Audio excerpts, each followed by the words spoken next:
पूरी भारतीय जनता पार्टी को धन्यवाद देता हूं कि बिहार से एक पटना से हमारे नौजवान साथी नितिन नवीन जी को देश के कार्यकारी अध्यक्ष के तौर पर मनोनीत हुए हैं।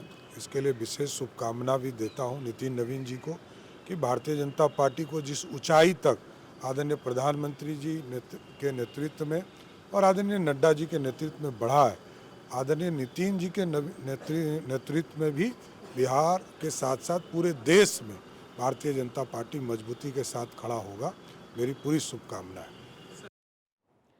तो सम्राट चौधरी को आप सुन रहे थे, डिप्टी सीएम बिहार के। इन्होंने बधाई दी है और ये लेटर भी आप देख रहे हैं जो यहाँ लेटर में नियुक्ति जारी की गई है और ये माना जा रहा है कि 14 तारीख से इसे लागू किया जाएगा, लेकिन आगे कार्यकारिणी की बैठक होगी और उसके बाद ये चुना जाएगा। और जाहिर है कि सभी का समर्थन यहाँ मिलता हुआ दिखेगा और प्रतिक्रियाएं भी अब सामने आ रही हैं। तो एक सरप्राइजिंग एलिमेंट हमेशा से रहता है, एक चौंकाने वाले फैसला लेने वाली पार्टी बीजेपी को माना जाता है कि चाहे वो मुख्यमंत्री के चयन की बात हो या फिर इस तरीके के ऐसे हमेशा जो सरप्राइजिंग एलिमेंट है वो से इसमें जोड़ती है भारतीय जनता पार्टी। और इस वक्त आप देख रहे हैं कि नितिन नवीन को बड़ी जिम्मेदारी दे दी गई है और अदिति इस वक्त हमारे साथ जुड़ चुकी हैं। अदिति, लगातार अब रिएक्शंस आने लगे हैं और जैसा हम और आप चर्चा कर रहे थे कि नितिन नवीन का नाम कहीं पर भी नहीं था, किसी की शायद दिमाग में नहीं था, बड़े बड़े पॉलिटिकल पंडित भी इस बात का आकलन नहीं कर पा रहे थे कि नितिन नवीन का नाम सामने आ सकता है। और ये चौंकाने वाले फैसले हमेशा से बीजेपी लेती आई है, एक बूस्टअप अपने कार्यकर्ताओं में भरने की कोशिश रहती है जो हम हर बड़े पद और हर बड़े फैसले में देखते हैं बीजेपी के। आपने पिछले कुछ दिनों में एक भारतीय जनता पार्टी में जो एक नवीनीकरण अलग तरीके का हुआ उसको देखा होगा, और वो ये है कि राजस्थान का मुख्यमंत्री चयन होते हैं पहली बार का विधायक। भले ही उनको कोई एडमिनिस्ट्रेटिव अंडरस्टैंडिंग नहीं हो, लेकिन भारतीय जनता पार्टी ये मैसेज देना चाहती है कि ये परिवारवाद की पार्टी नहीं है। यहाँ पर आपके परफॉर्मेंस, आपके काम को देखते हुए और आपकी संगठनात्मक शक्तियां, पार्टी के प्रति जो आपका योगदान है उसको देखते हुए आपको चयन किया जाता है। और यहाँ पे जो कार्यकर्ता है जो पार्टी के लिए काम करता है वो उसको सब बड़े से बड़ा दायित्व दिया जा सकता है। फिर आप देखिए रेखा गुप्ता को जब दिल्ली में जिम्मेदारी दी, आपने यही देखा कि उनको नहीं है आज भी सरकार की उस तरह की समझ, लेकिन फिर भी उनको भारतीय जनता पार्टी के बनाए जा रहे हैं। ये हमारे लिए, पूरे बिहार के लिए सौभाग्य का विषय है और नितिन नवीन जी को पूरा बिहार के भारतीय जनता पार्टी की ओर से मैं हार्दिक बधाई देता हूं और केंद्रीय नेतृत्व को भी बधाई देता हूं कि आज बिहार से इतना बड़ा सौभाग्य भारतीय जनता पार्टी को मिला है। तो बिहार से का क्षण है। बिहार का एक सामान्य कार्यकर्ता के तौर पर लंबे समय से नितिन नवीन जी काम कर रहे हैं और युवा चेहरा एक नौजवान को राष्ट्रीय स्तर पर काम करने का मौका आदरणीय प्रधानमंत्री जी ने और राष्ट्रीय अध्यक्ष जी ने दिया है। इसके लिए बधाई देता हूं। कार्यकारी अध्यक्ष के तौर पर, एक सामान्य कार्यकर्ता के तौर पर, राष्ट्रीय अध्यक्ष के तौर पर काम करने का काम नितिन नवीन, ये बिहार के लिए ऐतिहासिक क्षण है।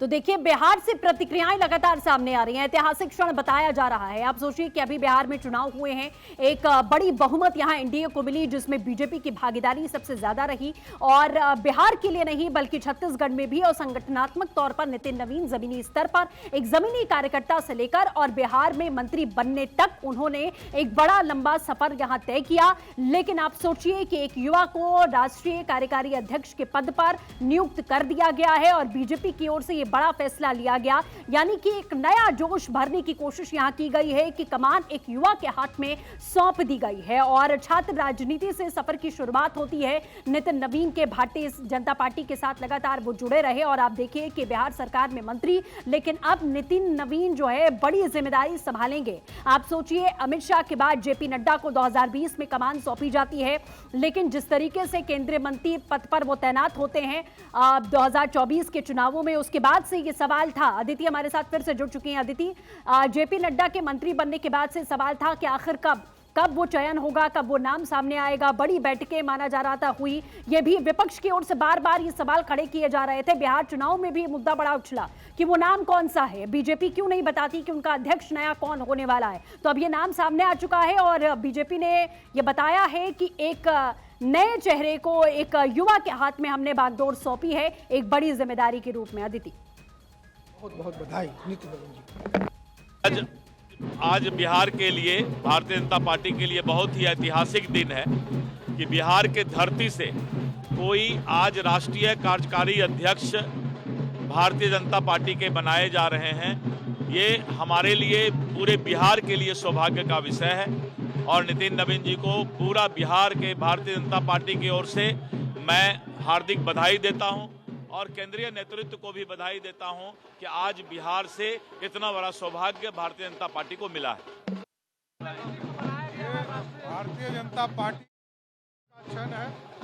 बिहार का एक सामान्य कार्यकर्ता के तौर पर लंबे समय से नितिन नवीन जी काम कर रहे हैं और युवा चेहरा एक नौजवान को राष्ट्रीय स्तर पर काम करने का मौका आदरणीय प्रधानमंत्री जी ने और राष्ट्रीय अध्यक्ष जी ने दिया है। इसके लिए बधाई देता हूं। कार्यकारी अध्यक्ष के तौर पर, एक सामान्य कार्यकर्ता के तौर पर, राष्ट्रीय अध्यक्ष के तौर पर काम करने का काम नितिन नवीन, ये बिहार के लिए ऐतिहासिक क्षण है।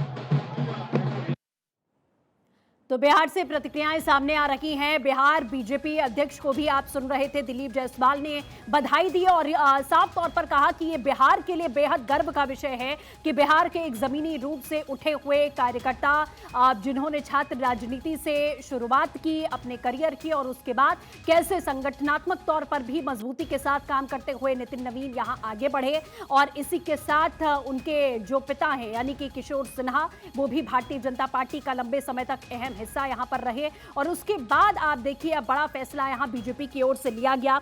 नितिन नवीन के पिता नवीन किशोर प्रसाद सिन्हा भाजपा के एक मजबूत नेता के तौर पर उन्होंने लंबे समय तक काम किया। उनके निधन के बाद में उपचुनाव होता है, जिसके बाद उनका नितिन नवीन पर भरोसा जनता ने यहां जताया और उसी वक्त नितिन नवीन की राजनीतिक यात्रा की भी शुरुआत यहां पर हुई है। बांकीपुर सीट जिससे 4 बार जीतते आए हैं नितिन नवीन और फिलहाल सड़क निर्माण मंत्री के रूप में उनकी पहचान एक युवा और ऊर्जावान नेता के तौर पर यहां देखी गई और अब वो पार्टी के राष्ट्रीय कार्यकारी अध्यक्ष के तौर पर नियुक्त किए गए।